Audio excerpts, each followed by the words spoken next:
Hey, I'm Amy and welcome back. Today we are bringing the dead back to life while checking Night of the Living Dead off the 1001 movies list. Night of the Living Dead was George A. Romero's first feature film and really brought zombies to the forefront of pop culture. Romero passed away this past July and his brilliance will be greatly missed. He also made one of my personal favorite zombie movies, The Dawn of the Dead. The movie starts off with Barbara and Johnny, two siblings going to see their father's grave. Although the book says it's their mother's, even though it is most definitely their father's, they do talk about their mother, but they talk about how sick she is to not be able to actually go see their father's grave. Johnny jokes with Barbara saying that the dead want to come up and get her, which turns out to be true, but mostly for Johnny. He saves Barbara from a zombie and she runs and finds solace in a seemingly empty farmhouse. There she soon meets Ben, who has only arrived looking for gas, but they eventually get surrounded by zombies and have to board up the house, where Barbara becomes more and more in a catatonic and unhelpful state. They listen to news reports talking about people going on murderous rampages and being reanimated from the dead. They are surprised to find 5 other people hiding in the cellar, including a very young girl who was supposedly bitten by one of the ghouls. Harry Cooper, the father of the young girl, starts fighting with Ben for leadership of the group, and slowly but surely everything devolves and all of the members are fighting for their own individual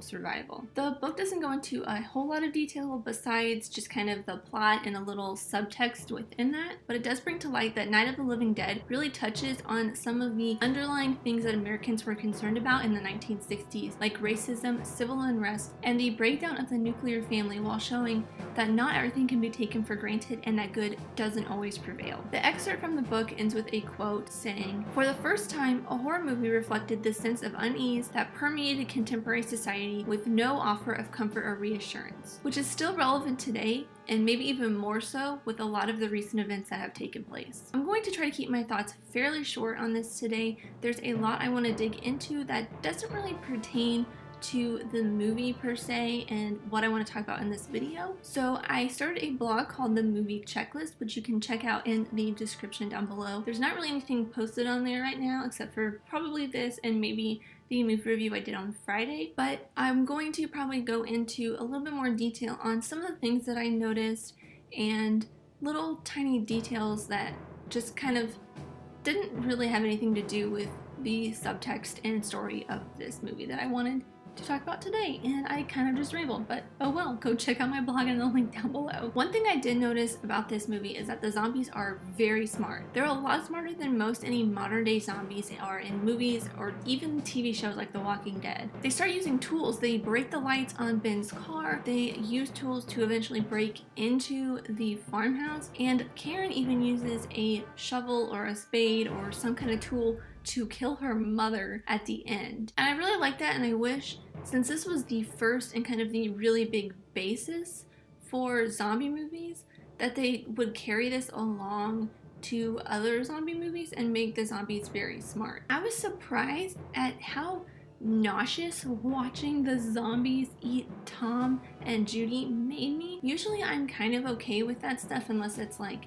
super like realistic. Like in this, it still didn't look very real, but it grossed me out quite a bit. I was reading online somewhere when I was researching this that they actually used baked ham and chocolate syrup for the human muscle and blood, which just sounds even more gross. Next time you watch this movie, think about how those zombies are eating ham and chocolate syrup.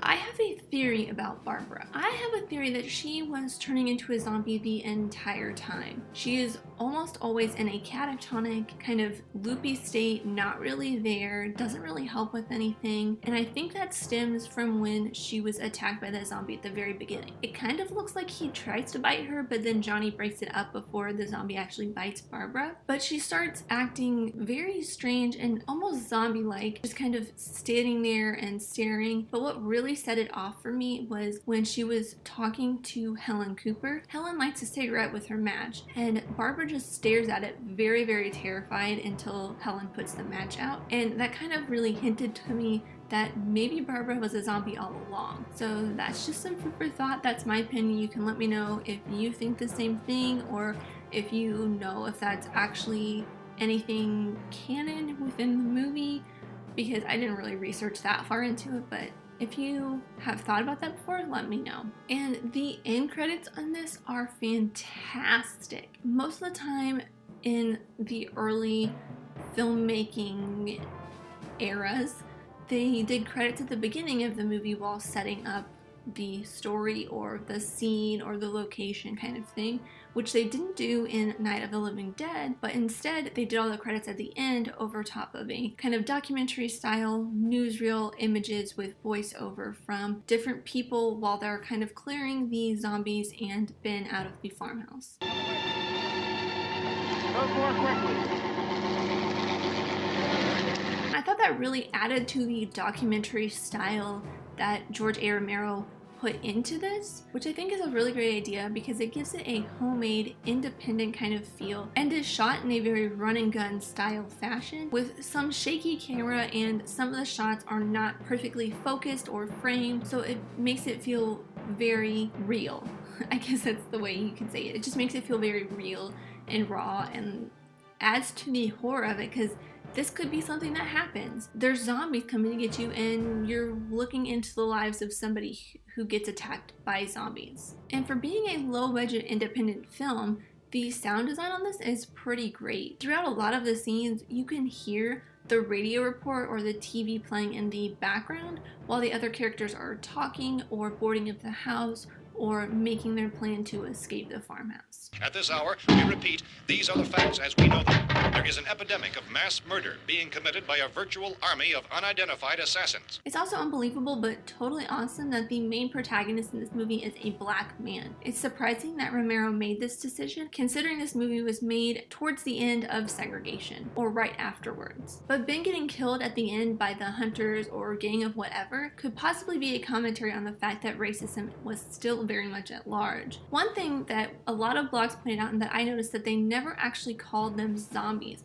They're always called humans in a murderous trance-like state or ghouls. The clip I chose for Night of the Living Dead is probably one of the most iconic lines in cinema history. You've probably come across this line sometime in your life, even if you've never seen this movie. You've probably either heard it or heard someone say it. They're coming to get you, Barbara. And that is all I have for Night of the Living Dead. As always, these are just my thoughts and opinions, but I would love to know yours in the comments down below. If you want to know which films I have already watched or just keep up with my progress so far, there's a link to a Google Doc with the list in the description down below. There are only so many horror movies on this list, and because I just talked about Alfred Hitchcock and left off apparently some people's favorite movie, which I haven't seen yet because I'm terrified of the subject matter, the next movie I will be talking about is Alfred Hitchcock's The Birds. Thank you so much for watching. I really appreciate you, whoever you are.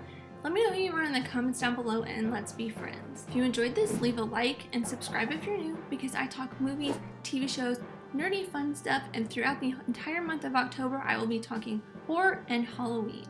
So stick around and I'll see you guys next time. Bye!